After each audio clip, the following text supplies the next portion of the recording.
The sky above Arctis 4 had never known blue, not since humanity had claimed this frozen outpost as their own. Today, like every day for the past decade, it hung low and heavy, a canopy of steel-gray clouds, pregnant with electrical potential that threatened to rupture at any moment. Lena Voss watched the barometric readings on her wrist display plummet. Another ion storm was brewing, perhaps the third this week. She adjusted the thermal regulation on her environmental suit, feeling the immediate surge of warmth against the biting 82 degrees external temperature. The colony scientists had assured Earth's Planetary Expansion Commission that Arctis 4 would be habitable within 15 years. That was before the fusion reactor incident, before everything changed. Aurora. How much time do I have before the storm front reaches my position? Lena spoke into her helmet mic, her breath fogging briefly against the reinforced plasteel.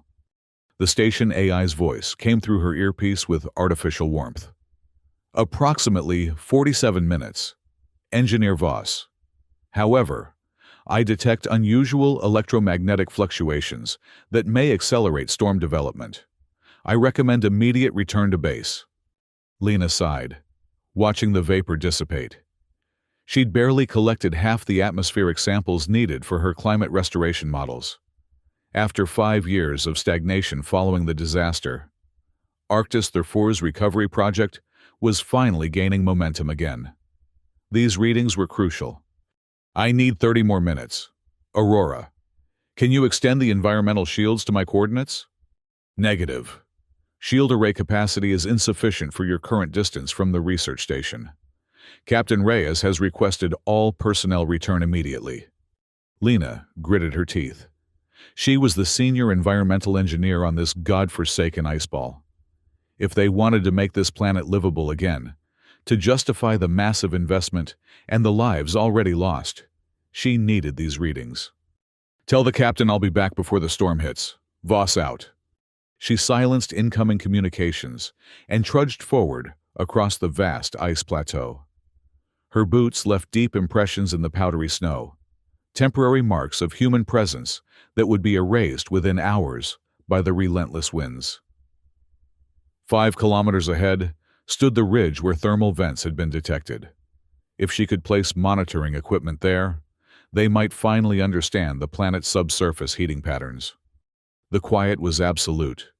No birds, no insects, no rustle of vegetation, just the soft crunch of her footsteps and the occasional ping of her equipment. Lena had grown accustomed to this silence during her 3 years on Arctis 4. There was something pure about it, untouched by the cacophony of Earth's overcrowded cities. The first warning came not from her equipment, but from a sudden shift in the quality of light. The gray sky darkened to charcoal within seconds, and Lena felt the hairs on her arms stand despite the insulation of her suit. Static electricity, far more than normal. Her display flickered, numbers momentarily scrambling before resolving again. That shouldn't happen. Her equipment was hardened against electromagnetic interference. Aurora! Lena tried to re-establish contact, but only received a burst of white noise in response. Looking back toward the barely visible outline of the research station, she saw it, a swirling vortex of charged particles dancing across the horizon. Not just any storm, a static cyclone, the rarest and most destructive weather phenomenon on Arctis 4, capable of shorting every piece of technology not buried under 20 meters of ice. Lena had never seen one before, but she recognized it instantly from the briefings. No one had survived direct exposure without shelter. She had perhaps 15 minutes before it reached her. The station was at least 40 minutes away at a full run. Her breathing quickened as she scanned the terrain. No caves, no outcroppings. Nothing but endless white plains stretching in every direction. Her eyes fixed on the ridge ahead, the thermal vents. If she could reach them, the superheated air might create a pocket of relative stability in the electrical maelstrom. It was her only chance. Lena broke into a sprint, each step fighting against the drag of snow and the weight of her equipment. The ridge seemed impossibly distant, growing no closer despite her desperate pace. Her suit's exoskeleton whirred as it amplified her movements, burning through battery reserves at an alarming rate. Warning, power levels at 63%. Her suit system announced dispassionately. Estimated operation time at current consumption, 22 minutes. Just enough. If she made it to the vents. If they provided the shelter she hoped for. If the storm didn't accelerate further. Too many ifs. The first real jolt of fear shot through her when her foot plunged through what appeared to be solid ground, pitching her forward into a concealed crevasse. The suit's emergency systems fired instantly, locking joints to prevent further descent. But Lena found herself suspended awkwardly, one leg dangling into darkness. With a grunt of effort, she pulled herself back onto solid ground, heart hammering against her ribs. The momentary panic cleared her mind. She was thinking like a terrified civilian, not a trained engineer. Lena activated her ground-penetrating radar and mapped a safer path forward. The ridge was now only 2 kilometers away, but the storm was advancing faster than she'd calculated. Tendrils of charged particles were already reaching toward her, dancing like spectral fingers across the ice. Her communications crackled to life suddenly, startling her. Repeat. Engineer Voss, do you copy? Emergency evacuation? Captain Reyes's voice cut in and out, distorted by interference. I'm cut off, Lena shouted back, uncertain if any of her transmission was getting through. Heading for the thermal vents at Sector 7. We'll shelter there until... The rest of her message was lost as her communication system died completely. At the same moment, her heads-up display flickered and went dark. The storm's electromagnetic field had reached her, earlier than expected. Only her suit's most basic functions remained operational, running on isolated circuits, life support, thermal regulation, exoskeletal assistance, no communications, no navigation, no external sensors. Blind and deaf to the world beyond her faceplate. Lena relied on visual reckoning alone, fixing her gaze on the distant ridge and pushing forward with renewed urgency. The world around her transformed. The air itself seemed to glow with ethereal blue light as charged particles collided and sparked. Under different circumstances, it might have been beautiful. Now, it was a countdown to system failure. Warning, power levels at 41%, her suit intoned.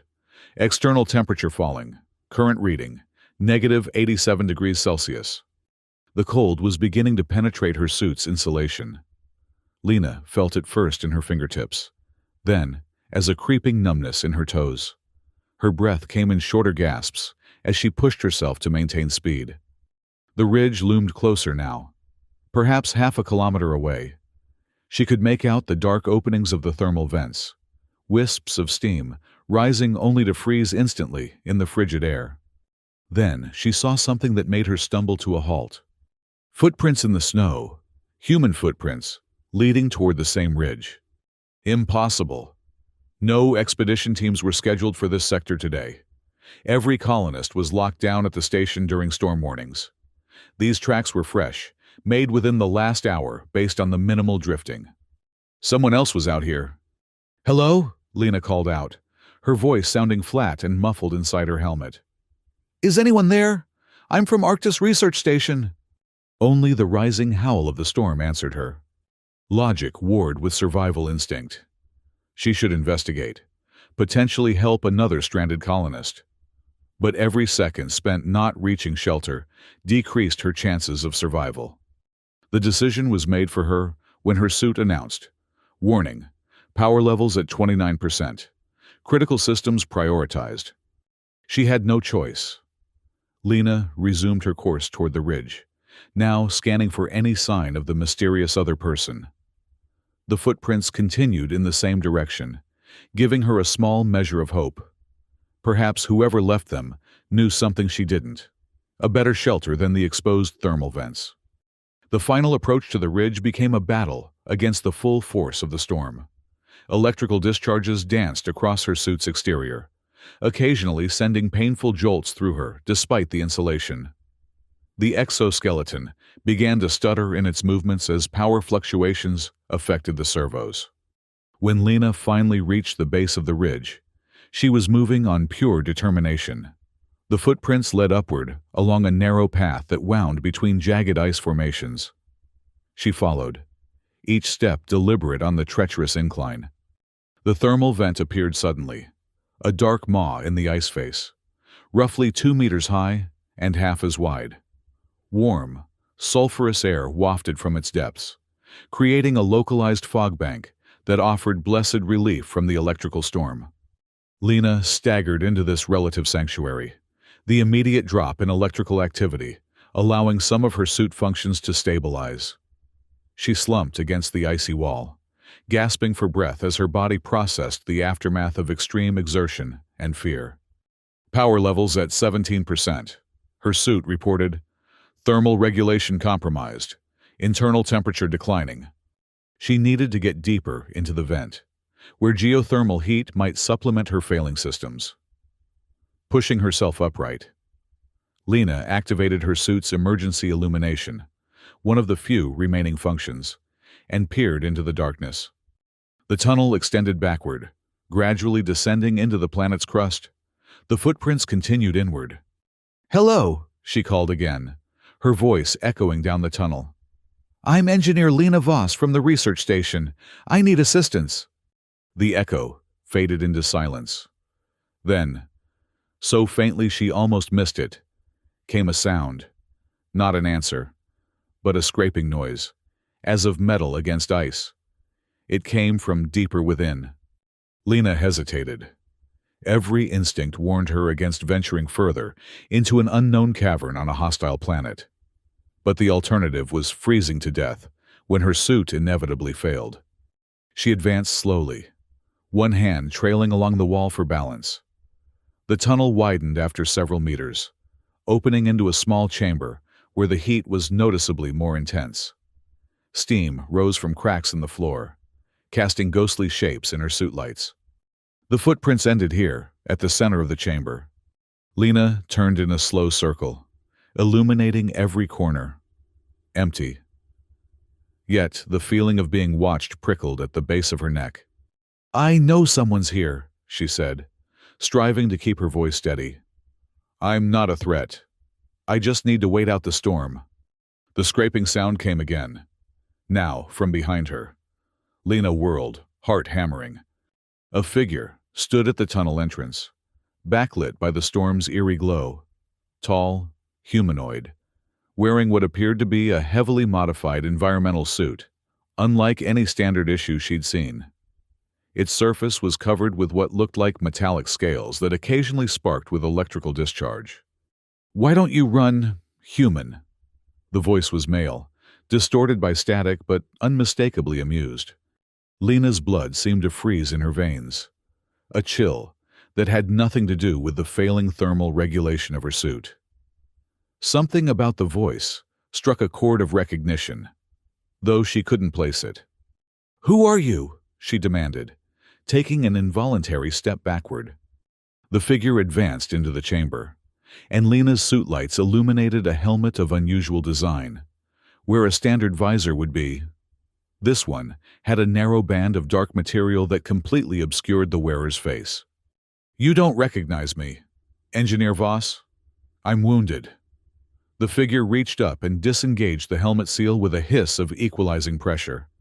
As the helmet lifted away, Lena's legs nearly gave out beneath her. The face revealed was gaunt, scarred on one side from what appeared to be severe frostbite, but unmistakable. "Director Hale," she whispered, "but you're dead. You died in the reactor incident 5 years ago." Dr. Marcus Hale, former director of the Arctis 4 research station, smiled thinly. The expression didn't reach his eyes, which reflected her suit lights like polished ice. "Rumors of my demise were administratively convenient," he said, setting his helmet aside on a natural shelf of ice. "Though I admit, there were several hours during the meltdown when my survival was very much in question." Lena's mind raced. Marcus Hale had been declared dead, along with 14 other researchers, when the colony's fusion reactor suffered a catastrophic failure 5 years ago. The incident had set back the terraforming project by decades and nearly resulted in the abandonment of the entire colony. How? It was the only word she could manage. That's a rather complex story. Engineer Voss. One I'm not certain we have time for, given the state of your environmental systems. He gestured toward her suit, where warning indicators now flashed red. You have, what, 15 minutes of life support remaining. Less in these conditions. Lena glanced down at her display. 12% power. He wasn't wrong. The station believes you're dead, she said. Everyone mourned you. There was a memorial sent back to Earth. Your family. My family, Hale interrupted sharply, was informed of exactly what they needed to know. As was the colony. As was Earth. His voice softened slightly. Now, I'm afraid we have more pressing concerns than my administrative status. That storm is no natural phenomenon. Engineer Voss, and your presence here is problematic. A fresh jolt of fear coursed through Lena. What do you mean? Not natural. It's a static cyclone. They're rare but documented. Hale shook his head, the movement oddly fluid given his bulky suit. This particular storm was generated approximately 40 minutes ago from a facility 2 kilometers beneath our feet. A controlled electromagnetic pulse designed to temporarily disable all surface technology within a 50-kilometer radius. That's impossible, Lena protested. There's no facility under this ridge. I've studied every geological survey of this region. Yes, the surveys commissioned by the Planetary Expansion Commission. Hale's smile returned, colder than before. Those surveys were selectively edited before publication. Quite thoroughly. Lena's scientific training battled with the evidence of her eyes. A man declared dead standing before her, claiming knowledge of secret underground facilities and artificially generated storms. It sounded like the delusions of someone who had spent too long in isolation on this frozen world. Yet here he stood. Why? She asked finally. Why fake your death? Why generate a storm that puts the entire colony at risk? The colony is in no danger, Hale replied dismissively. The research station's shielding was designed to withstand far worse than this. As for why, he gestured around the chamber. I needed privacy for my work. The reactor incident provided a convenient opportunity to separate myself from institutional oversight. A horrible suspicion began to form in Lena's mind. The reactor failure, was that? An accident, Hale said firmly. A genuine accident, though one that proved fortuitous in many respects. Her suit chimed another warning. Power levels at 9%. Critical systems compromised. Hale nodded at her suit. You'll die within the hour without assistance. I can provide that assistance. Engineer Voss. But it comes with certain conditions. What conditions? Lena asked, even as she felt the cold creeping deeper into her extremities. Simple observation. I've been monitoring your work on climate restoration. Quite impressive, especially given the limited resources at your disposal. I believe you could appreciate what I've accomplished here. He gestured toward the back of the chamber, where Lena now noticed a narrow fissure in the rock. Will you follow me? Or would you prefer to die here, alone in the cold? It wasn't really a choice. Even if Hale was dangerously unstable, he clearly had survival systems that were functioning despite the storm. Lena nodded slowly. Excellent. Hale retrieved his helmet but didn't put it back on. Instead, he reached into a compartment on his suit and removed a small device that resembled a collar. This will extend my suit's electromagnetic shielding to encompass you. It won't restore your systems, but it will prevent further degradation.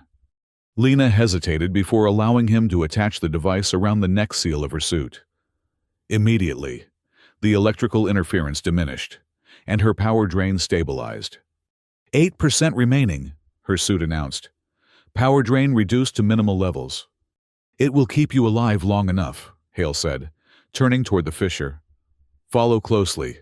The path is not forgiving of missteps. He led her through the narrow opening, which quickly expanded into another tunnel. This one, clearly artificial. The walls were smooth, carved from the living ice and rock, and illuminated by strips of soft blue light embedded in the ceiling. How long have you been down here? Lena asked, struggling to keep pace with Hale's confident stride. 5 years, 2 months, 17 days, he replied without turning. Though I've had occasional surface excursions when necessary. Alone all this time? Hale glanced back, his scarred face unreadable. I'm never alone. Engineer Voss. I have my work. The tunnel began to slope more steeply downward, spiraling into the planet's crust. The temperature rose noticeably with each turn, until Lena's suit switched from heating to cooling mode, despite its low power. After what seemed like an eternity of descent, they emerged onto a metal platform overlooking a vast underground chamber. Lena gasped at the sight. The cavern stretched at least 100 meters in every direction, its walls reinforced with the same metal as the platform. At its center stood a structure that defied immediate categorization, part machine, part organic seeming growth, pulsing with inner light that shifted between blue and violet. What is this place? Lena whispered, awe temporarily overriding her fear. This, Hale said with undisguised pride, is Project Renaissance, the true future of Arctis 4, not the corporate-approved terraforming farce you've been participating in. He led her down a series of staircases to the chamber floor, where workstations surrounded the central structure. Each displayed scrolling data and simulations that moved too quickly for Lena to interpret at a glance. The official terraforming plan would take another 70 years to render this planet marginally habitable. Hale continued as they walked. Even then, humans would require atmospheric assistance to survive outside, artificial weather control, imported flora struggling to establish a perpetual drain on resources from Earth. He shook his head in disgust. A half-solution designed to create dependency and ensure continued funding. And your solution is better? Lena couldn't keep the skepticism from her voice. Hale stopped before the central structure and placed his hand on its surface. The pulsing light responded, flowing toward his touch like a living thing. My solution is complete transformation, he said softly. Not gradual change, but instantaneous rebirth. This device generates a controlled quantum field, capable of altering molecular behavior across an entire planetary atmosphere. One activation, and Arctis 4's climate reverts to what planetary geologists believe existed before its ice age, a temperate world with breathable air and sustainable ecosystems. Lena stared at the device, her scientific mind racing to process the implications. If what Hale described was even theoretically possible, it would revolutionize planetary colonization. But that violates fundamental principles of energy conservation, she said slowly. The power requirements alone would be astronomical by conventional standards. Hale finished for her. Yes, that's why the colony's fusion reactor could never have supported this project. Its energy signature would have been detected immediately by orbital monitors. A cold dread settled in Lena's stomach. Then what power is this? Hale's smile returned, triumphant. Follow me. He led her through a doorway into an adjoining chamber, smaller but no less impressive. At its center stood a cylinder of what appeared to be dark glass, within which roiled a miniature storm of light and energy. 0-point energy extraction, Hale announced. Drawing power directly from the quantum vacuum, theorized for centuries, achieved here for the first time in human history. Lena approached the cylinder cautiously. If Hale was telling the truth, she was looking at the most significant energy breakthrough since nuclear fusion. How did you manage this alone? She asked. The research teams on Earth have been trying to crack 0-point energy for decades, without success. Hale's expression darkened slightly. I wasn't entirely alone, initially. Several colleagues from the original research team shared my vision. They assisted in the early stages of development. The other scientists reported dead in the reactor incident, Lena realized aloud. They didn't die either? Hale looked away, focusing on the energy cylinder. Not immediately, no. But experimental physics at this level carries inherent risks. Sacrifices were made. Necessary sacrifices. Horror dawned on Lena as the implications became clear. You used them as test subjects. I gave them the opportunity to contribute to something greater than themselves. Hale snapped, suddenly defensive. Most chose that contribution willingly. Some required persuasion to see the greater good. Lena took an involuntary step backward. You're insane. I am practical, Hale corrected. And I have succeeded where every government-sanctioned research team has failed. This technology will transform not just Arctis Fu, but human civilization itself. Unlimited energy, instantaneous climate control, freedom from resource limitations. At what cost? Lena demanded. How many people died for your success? Hale's face hardened. 14. A small price for the salvation of billions who will benefit from this technology in centuries to come. And what happens when you activate your device? Have you tested the atmospheric effects on a planetary scale? The ecological impact? The potential for cascading climate destabilization? I've run thousands of simulations. Simulations aren't real-world testing, Lena cut him off, her fear giving way to professional outrage. You can't possibly account for all variables in a planetary system.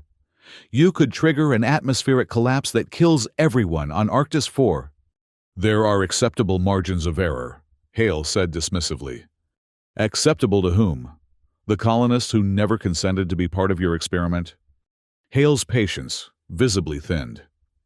I didn't bring you here to debate ethics. Engineer Voss. I brought you because your expertise in climate systems could be valuable in the final calibration phase. You understand atmospheric dynamics better than anyone else in the colony. You want me to help you? Lena couldn't hide her incredulity. I'm offering you the chance to be part of the most significant scientific achievement in human history, Hale said. Your name alongside mine in the annals of planetary engineering. Alongside a mass murderer? No, thank you. Hale's expression darkened. Perhaps I've misjudged you. I thought a fellow scientist would understand the necessity of progress, even at great cost. There's a difference between acceptable risk and mass homicide, Lena retorted. What you're proposing isn't science. It's playing God with thousands of lives. Sometimes the two are indistinguishable, Hale said coldly. History judges scientific breakthroughs by their results, not their methods. No one questions the ethics of early medicine or nuclear physics now that we enjoy their benefits. Lena's suit chimed again. Power levels at 5%. Life support functions compromised. Hale noted the warning with a calculated glance. You're running out of time. Engineer Voss, your suit will fail within the hour. Without my protection, you'll die here. Your objections forgotten. With my help, you could witness the rebirth of a world. And if I refuse? Then you become one more necessary sacrifice on the altar of progress. Hale's voice held no emotion. The device activates in 6 hours, with or without your assistance. The storm above will continue until then, preventing any rescue attempt from the colony. Lena's mind raced, searching for options. She couldn't overpower Hale physically. His modified suit clearly enhanced his strength beyond her capabilities. She couldn't escape to the surface without protection from the storm. And she couldn't allow his device to activate without warning the colony. She needed time. Time to think, to plan, to find a weakness in his operation. Show me your data, she said finally. If I'm going to help, I need to understand the complete system. A slight smile touched Hale's lips. A wise decision, Engineer Voss. He led her back to the main chamber, where he granted her access to a workstation. Data flooded the screen. Atmospheric models, energy distribution patterns, molecular transformation sequences. It was brilliant work, Lena had to admit. Brilliant and terrifyingly dangerous. As she scrolled through the simulations, she noticed something Hale had apparently overlooked. The energy distribution pattern showed unstable harmonics at the outer edges of the transformation field. If the device activated as currently calibrated, it wouldn't create a stable new atmosphere.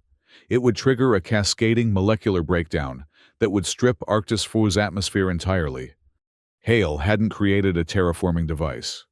He'd built a planet killer. She couldn't let him know she'd spotted the flaw. Not yet. Not until she had a plan. The molecular reconfiguration sequences are impressive, she said, carefully keeping her tone neutral. But I'm concerned about the energy distribution across the vertical atmospheric layers. Have you modeled the stratospheric effects? Of course, Hale replied, reaching past her to pull up a new set of simulations. The transformation propagates from ground level upward, creating a self-sustaining reaction that eventually encompasses the entire atmosphere. While he was focused on the display, Lena surreptitiously examined the room, searching for anything that might help her. Her gaze landed on what appeared to be an emergency override panel near the energy cylinder, behind Hale's current position. And these harmonic resonances here? She pointed to a section of the display far from the flaw she'd identified.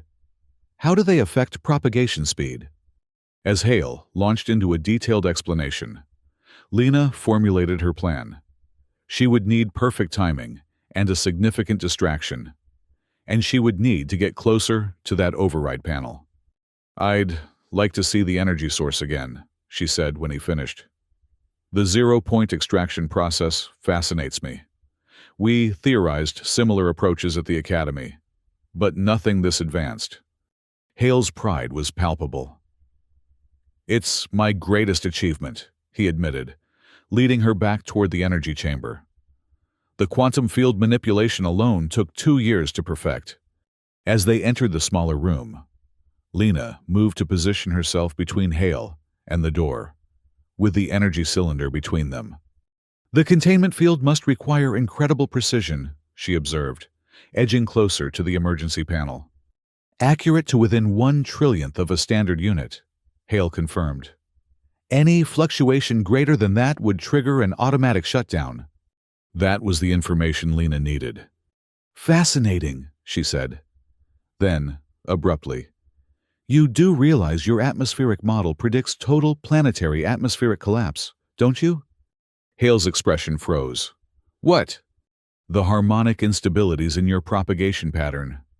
They don't create a stable transformation field. They create an expanding wave of molecular disintegration. Lena met his gaze steadily. Your device won't save Arctis 4. It will destroy it.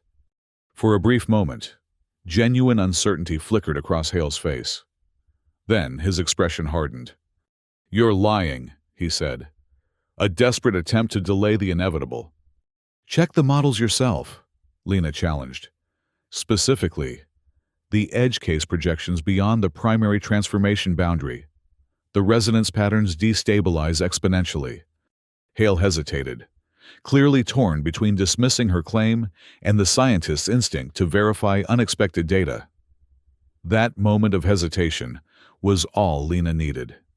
She lunged for the emergency panel, slamming her hand against what she hoped was an override control. The cylinder containing the energy source immediately pulsed with alarming brightness, and warning klaxons blared throughout the facility. What have you done? Hale roared, charging toward her. Lena dodged his first lunge, using his momentum to send him crashing into the control panel. Displays throughout the room flashed with critical warnings. Emergency containment breach detected. An automated voice announced. Fail-safe protocols initiated. Facility lockdown in effect. You fool! Hale scrambled to his feet, face contorted with rage. You've triggered a containment fluctuation. If the field collapses completely, your doomsday device never activates, Lena finished for him, backing toward the exit. Seems like an acceptable trade-off. Hale launched himself at her again, but this time his modified suit sparked and stuttered. The containment breach was affecting the electrical systems throughout the facility, including his personal technology. Lena seized her opportunity, darting through the doorway and slamming the emergency closure control. The heavy metal door slid shut between them, cutting off Hale's howl of fury. She had minutes at most before he overrode the door or found another way out. The question was, what now? Her suit power was critically low. The storm still raged on the surface, and she had no idea how to navigate back to the colony from this hidden facility. But one thing was clear. She needed to warn the colony about Hale and his device. Lena raced to the main control room, searching desperately for a communication system. The displays were in chaos as the facility's systems attempted to contain the energy fluctuations she'd triggered. Many had gone dark entirely. A familiar voice suddenly cut through the alarms. "Engineer Voss? Lena Voss, do you copy? This is Captain Reyes. Please respond." The voice came from a communications panel near what appeared to be the main exit. Lena rushed to it, hitting the response key. "Captain, this is Voss. I'm in some kind of underground facility beneath the thermal ridge. Director Hale is alive. He's built a device that could destroy the colony. I need immediate extraction." Static hissed. Then Reyes's voice returned, clearer now. "Say again. Engineer? Did you say Director Hale?" "Yes. He survived the reactor incident. He's been experimenting with zero-point energy and atmospheric manipulation. He's planning to activate a device that could strip Arctis-Free's atmosphere." A thunderous crash echoed from the direction of the energy chamber. Hale had broken free. "Captain, I don't have much time," Lena said urgently. "My suit power is critical, and Hale will be here any second. The facility is approximately 2 kilometers beneath the thermal ridge in Sector 7. There's a tunnel entrance in the main vent cavity. We've tracked your suit's emergency beacon," Reyes replied. "Rescue team is inbound. ETA 15 minutes. Can you reach the surface?" Another crash, closer now. "I'll try," Lena promised. "But you need to prepare for Hale. He has advanced technology, some kind of modified environmental suit with enhanced capabilities." "Understood. Get to the surface if possible. If not, find somewhere to barricade yourself until we arrive." The communication cut off as the facility's power fluctuated again. Lena looked frantically around the control room. The exit to the surface tunnel was sealed with a massive door that appeared to require security clearance she didn't have. But there, on a nearby workstation, sat Hale's helmet, discarded earlier when he'd revealed himself. It might contain the authentication codes needed to open the door. Lena lunged for it just as Hale burst into the control room, his face twisted with rage. "You've ruined everything," he shouted. "Years of work destroyed by your short-sightedness." "Your work would have killed every living thing on this planet," Lena retorted, clutching the helmet. "The colony, the survey teams, all the indigenous microorganisms we've discovered. Everything." "A calculated risk," Hale snarled, advancing toward her. His suit moved erratically, the power fluctuations clearly affecting its systems. "Scientific progress demands bold action." "This isn't progress," Lena said, backing toward the exit door. "It's mass destruction disguised as innovation." She reached the door and frantically pressed the helmet against the scanner beside it. For a heart-stopping moment, nothing happened. Then the scanner glowed green, and the massive door began to slide open. "No!" Hale charged forward, but his suit's malfunction worked against him, sending him crashing into a control console. Lena didn't wait to see more. She darted through the partially open door into the access tunnel beyond, hearing it seal shut behind her as the facility's automatic systems continued their lockdown protocol. The tunnel stretched upward at a steep angle, spiraling toward the surface. Without her navigation systems, Lena had to trust that it led back to the thermal vent, where she'd first encountered Hale. Her suit chimed its most urgent warning yet. "Critical power failure imminent. Life support systems failing. Estimated operational time, 7 minutes. 7 minutes to climb nearly 2 kilometers of tunnel in a failing environmental suit. Impossible by any rational assessment. Lena had no choice but to try. She pushed her body to its limit, her muscles screaming in protest as she ascended the winding passage. The suit's exoskeleton, operating on minimal power, provided just enough assistance to keep her moving. But each step was an act of pure will. Behind her, distant alarms indicated that Hale had likely bypassed the door's security.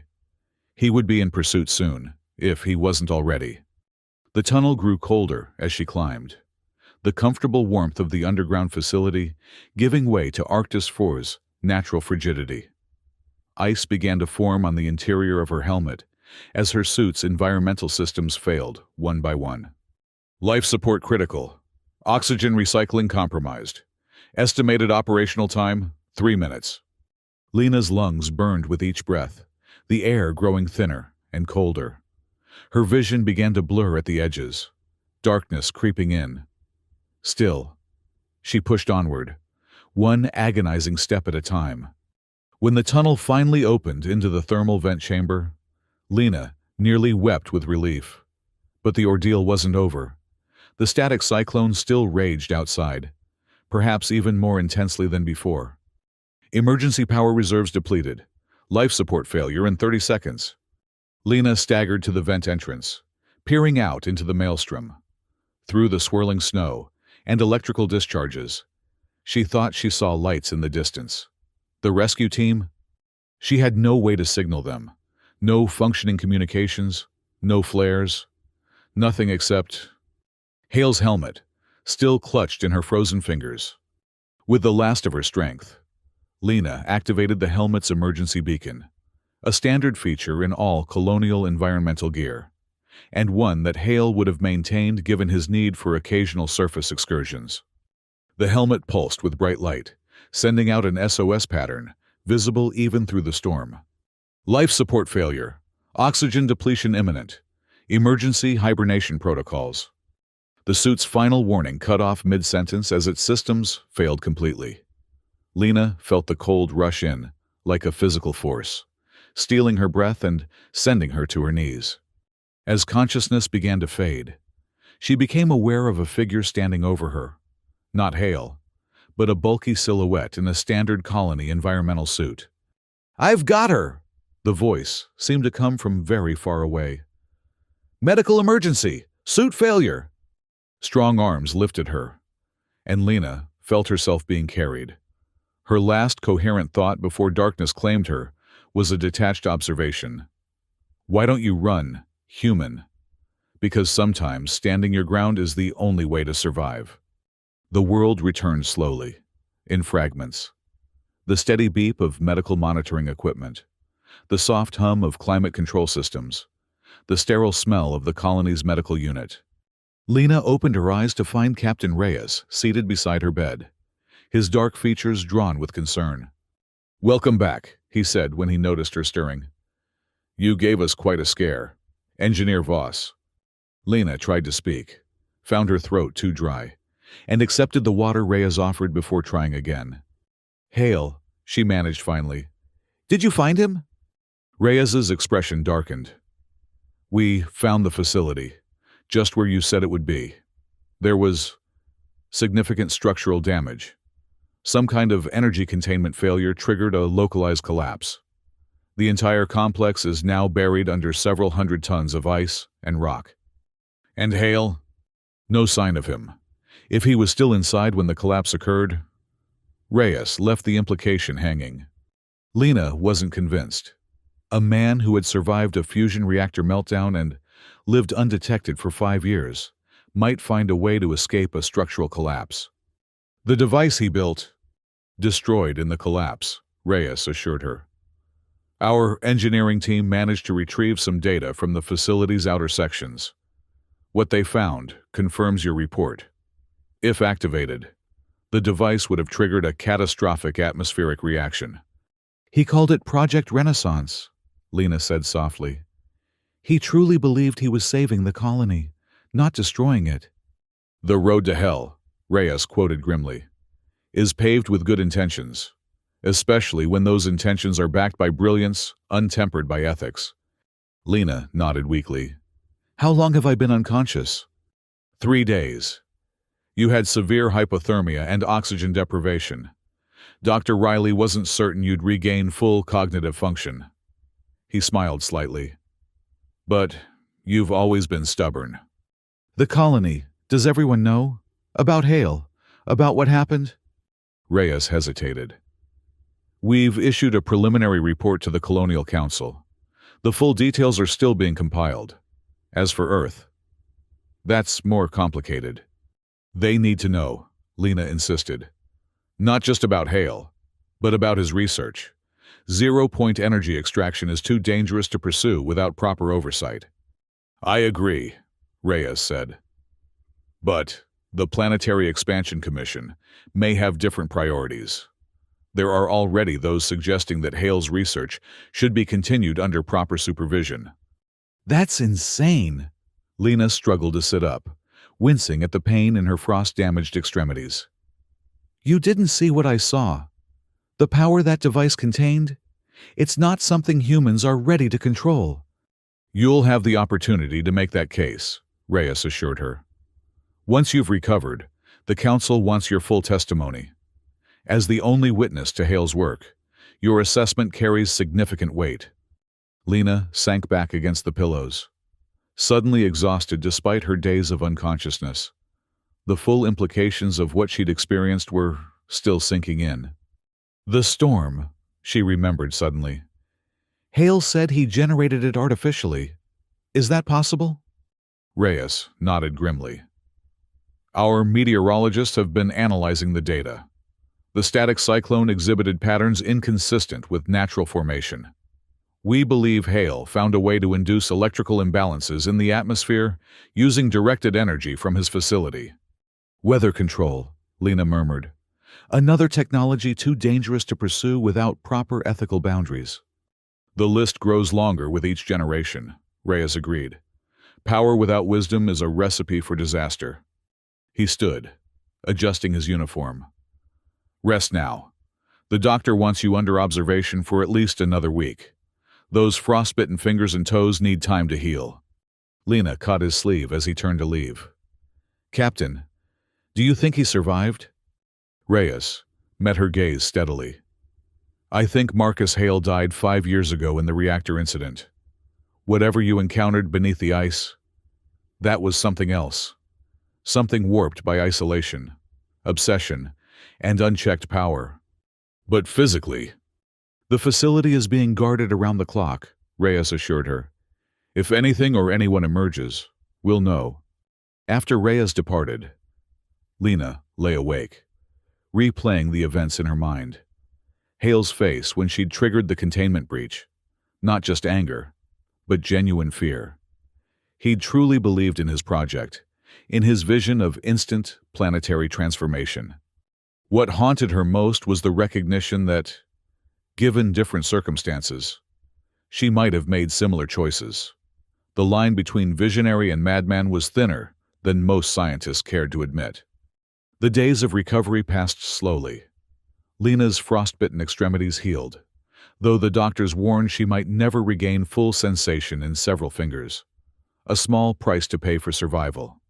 1 week after regaining consciousness, she was summoned to address the Colonial Council, the governing body of Arctis IV, comprised of department heads, elected citizen representatives, and a liaison from Earth's Planetary Expansion Commission. The council chamber was crowded as Lena entered. Word of her encounter with the supposedly deceased Director Hale had spread throughout the colony, despite official attempts to control the information. She took her place at the witness podium, facing the semicircle of council members.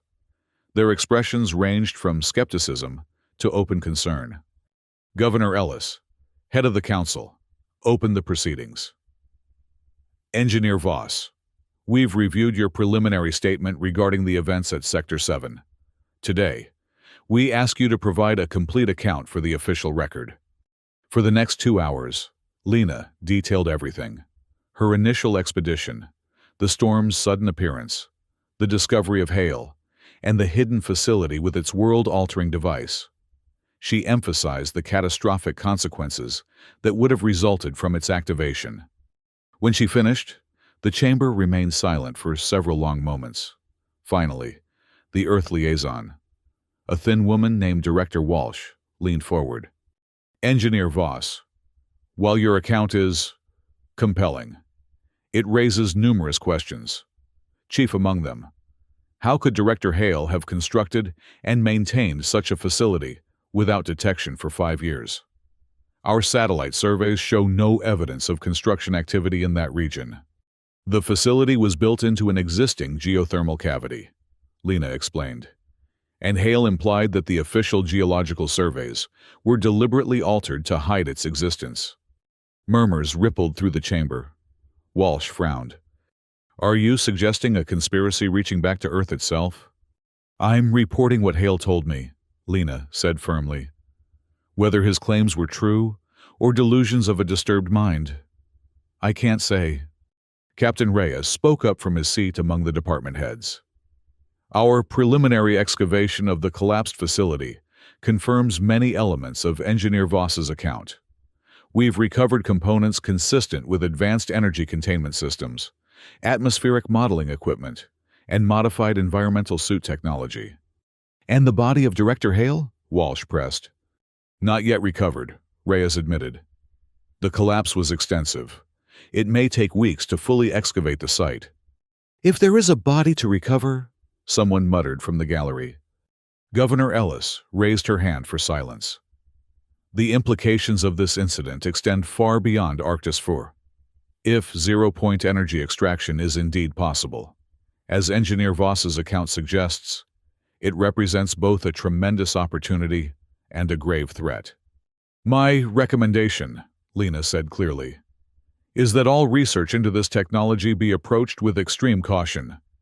Hale's work demonstrated that even brilliant minds can miscalculate catastrophically when working without oversight or ethical constraints." "Your recommendation is noted," Ellis replied. "The Council will deliberate on appropriate actions regarding both the security of the colony and the handling of any recoverable research from Hale's facility." Walsh's expression suggested she had other ideas, but she remained silent. As the session concluded, Lena found herself surrounded by fellow engineers and scientists, all eager to hear more details about Hale's work. She answered their questions as best she could, but found herself increasingly uncomfortable with their focus on the technology rather than the ethical implications. "You don't understand," she finally said in frustration. "Hale's device wasn't just dangerous because of a design flaw. It represented a fundamental overreach, an attempt to force planetary change through brute technological force, rather than working with natural systems."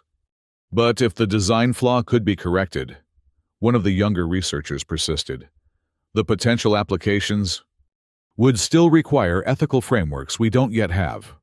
Lena cut him off. "Some technologies need to mature alongside our wisdom to use them, not race ahead of it." The crowd eventually dispersed, leaving Lena alone with her thoughts. As she made her way back toward the medical unit for her final checkup, she found Captain Reyes waiting in the corridor. "You did well in there," he said, "though I suspect Director Walsh will be making some urgent communications to Earth regarding salvage operations at the facility site." "They're going to try to recover his research, aren't they?" Lena asked. Reyes nodded grimly. "The allure of unlimited energy is too great to ignore, especially for a corporation-backed entity like the Expansion Commission. Even at the risk of repeating Hale's mistakes, they'll convince themselves they can do better, be smarter, implement proper safeguards." Reyes sounded tired. "It's the eternal cycle of human innovation. Reach, fall, reach again." Lena considered this. "What will you do when they start digging?" "My duty is to the safety of this colony," Reyes said firmly. "If salvage operations threaten that safety, I'll respond accordingly." He gave her a meaningful look. "As environmental engineering lead, I suspect you'll have your own role to play in assessing potential impacts." "I won't let them endanger the colony," Lena promised. Or this planet. I know, Reyes smiled slightly. That's why you nearly died, rather than run from that storm. The reference to Hale's question sent a chill through Lena. Why don't you run, human? The words had seemed merely bizarre in the moment, but now carried a deeper resonance. Hale hadn't been asking out of curiosity. He'd been expressing genuine incomprehension at the human instinct to stand against overwhelming force. 2 days later, Lena was officially cleared to return to duty. Her first act was to visit the excavation site at the thermal ridge, now surrounded by security barriers and research equipment. The entrance to Hale's tunnel was exposed but heavily guarded.